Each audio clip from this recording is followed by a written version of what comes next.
power doesn't always speak. Sometimes it waits. Real power doesn't need to speak first, doesn't need to speak often. Sometimes it doesn't speak at all. It waits, it watches, it lets the other person move first. And in that space, everything is revealed. Because silence isn't passive, it's pressure, and when held with intention, it forces people to show their hand. They explain too much. They escalate. They try to fill the void. You left on purpose. And the more they talk, the more they reveal. Most people fear silence, so they rush to fill it.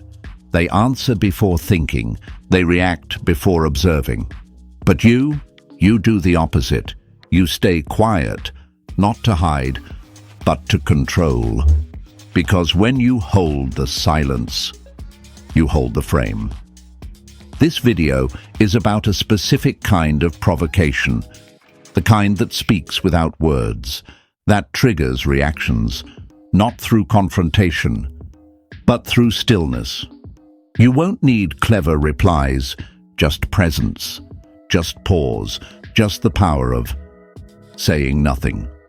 Let's begin. Silent Provocation activated. Part 1. The psychology of silence as pressure.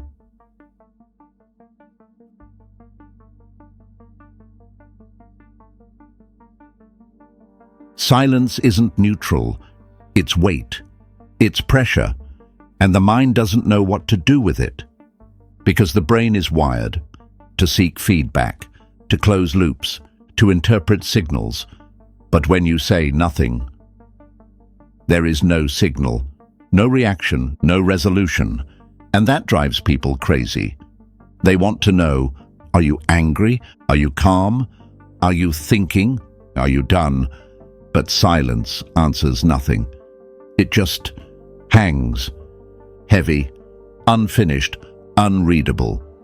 So their brain starts filling the gap with stories, with fears, with assumptions.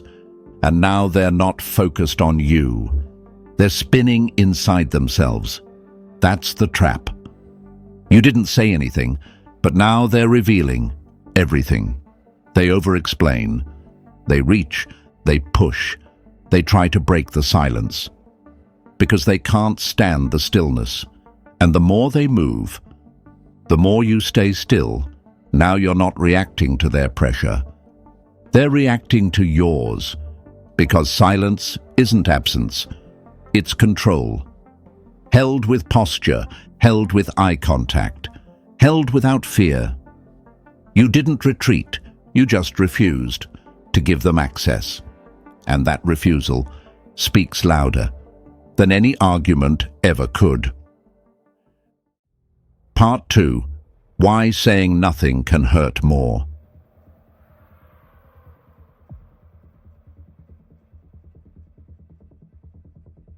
Words can be denied, debated, dismissed. But silence lingers. It gives nothing, but demands everything. And that's what makes it brutal. When you say nothing, they lose the ability to defend. Because there's nothing to push against, no accusation, no insult, no claim, just space. And space feels like rejection. You didn't say they were wrong, but you didn't say they were right. You didn't say you're done, but you didn't say you're still here. Now they're floating. No anchor, no frame. So they start inventing one, guessing, overthinking, repeating what they said, just to get a signal, but you give them none. And here's the real sting. They expected a reaction, but got a mirror. Now they're watching themselves, hearing their own voice echo back in silence, feeling every word bounce off your stillness, with no reply. That's when they start folding. Not because you attacked, but because you didn't respond. Saying nothing sends a message they can't decode. and what the mind can't decode, it obsesses over. You don't need sharp words to hurt someone. Sometimes the deepest impact comes from being unreadable, unavailable, unreachable. You said nothing, and somehow that said everything. Part 3. The 4 modes of silent provocation.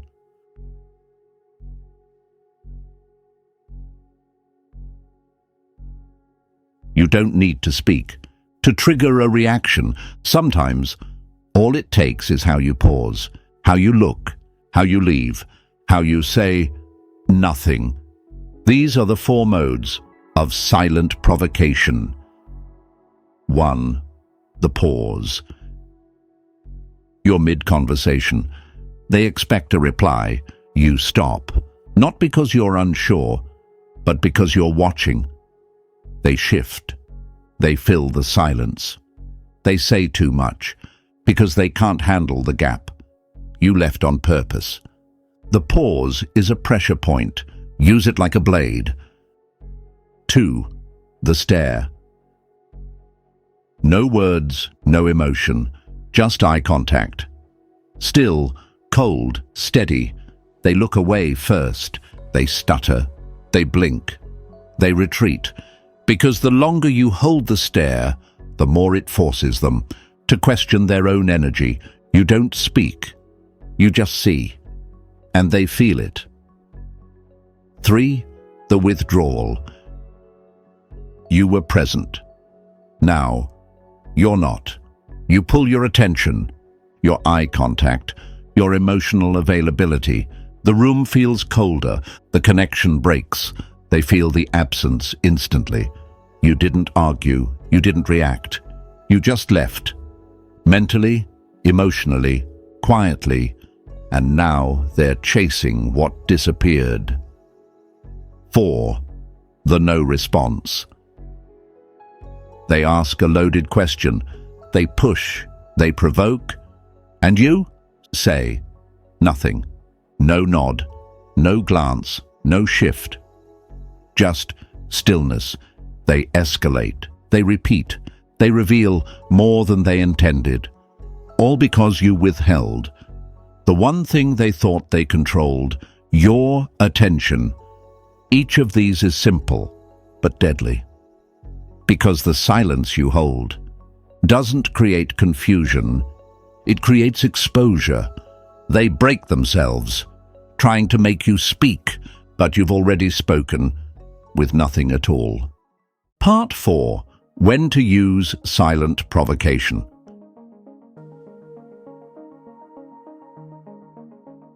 Silence isn't a default, it's a weapon. But like any weapon, it only works when used at the right moment. So, when should you go silent? Let's break it down. 1. When they expect emotion. They push, they provoke, they want anger, they want guilt, they want a reaction. You pause, you give them nothing. They get louder, they get messier, they lose balance. Because silence under pressure feels like defiance, and defiance feels like power. 2. When they seek reassurance. They ask for clarity, confirmation, validation. You don't give it. Now they question everything. Their confidence, their standing, your position. You've just created psychological distance without saying a word. Now they're chasing your energy instead of managing their own. 3. When they overstep. They press too far. They invade your space. They test your boundary. But instead of defending, you go still. They feel it instantly. The wall, the shift, the freeze. You don't need to say, that was too much. They feel it. In what you didn't say. 4. When you want to end a frame without debate. You've said what matters. They're looping, probing, Trying to keep it alive, you stop engaging. Now the conversation falls flat. They're left alone in the narrative. And it dies quietly. No need for a final word. Just withdrawal. Just quiet. Just closure. Without their permission. The goal isn't to punish, it's to signal. I'm not playing this game. You don't get more of me. This ends now. And nothing says that louder than silence, held with total control. Part 5. Training the Stillness Reflex.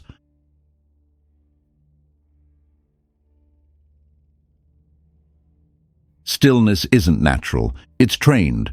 Most people fill silence because they can't hold it.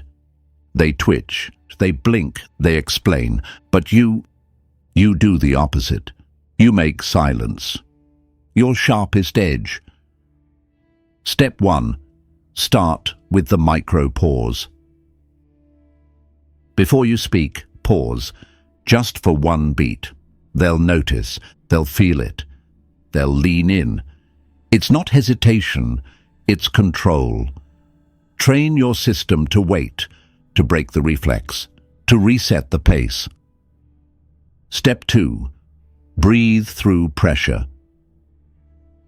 When things heat up, don't speak. Breathe. Drop the tension in your shoulders. Let the silence expand. Let them talk. Let them reach. Let them try to pull you back in. But you stay still. That stillness says, I'm not here to react. I'm here to observe. Step 3. Anchor eye contact without emotion. Lock eyes, not to intimidate, but to hold space. No frown, no smile, no signal, just presence. Just wait. You don't need to say anything. Your eyes already said, I see you. I'm not moving. Step 4. Practice the strategic exit. Sometimes silence means walking away, not storming out, not slamming doors, just leaving. Without closure, no final sentence, no justification, no warning, and that lack of conclusion will echo louder than any speech you could have given. Step 5. Reward the stillness. Every time you hold silence under pressure, you win.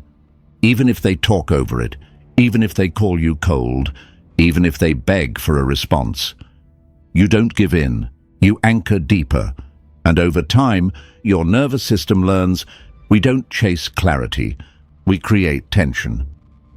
We don't need the last word. We are the last word. You don't need to out-talk them. You just need to outlast them. In stillness. And once you do, you'll never be controlled by words again. Part 6. Conclusion. The less you say, the more they react.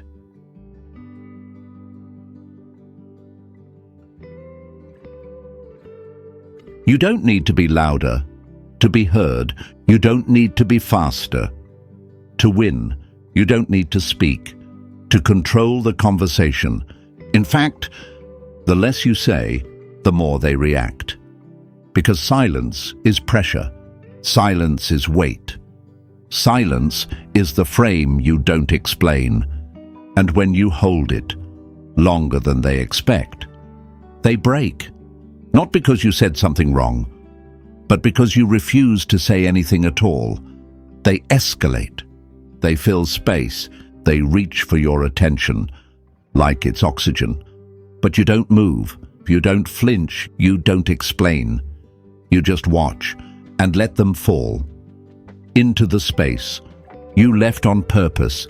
This is not avoidance, it's strategy. This is not weakness, it's control. And from now on, you don't speak to be clear. You speak to create weight. And sometimes you don't speak at all, because the moment you stop reacting, they start unraveling. CTA. For the next 72 hours, say less than you want to. Pause longer than feels comfortable. And when they push, stay still. Don't give them what they want. Give them silence. Because the more you hold it, the more they lose their frame trying to escape it. Silent power fully activated.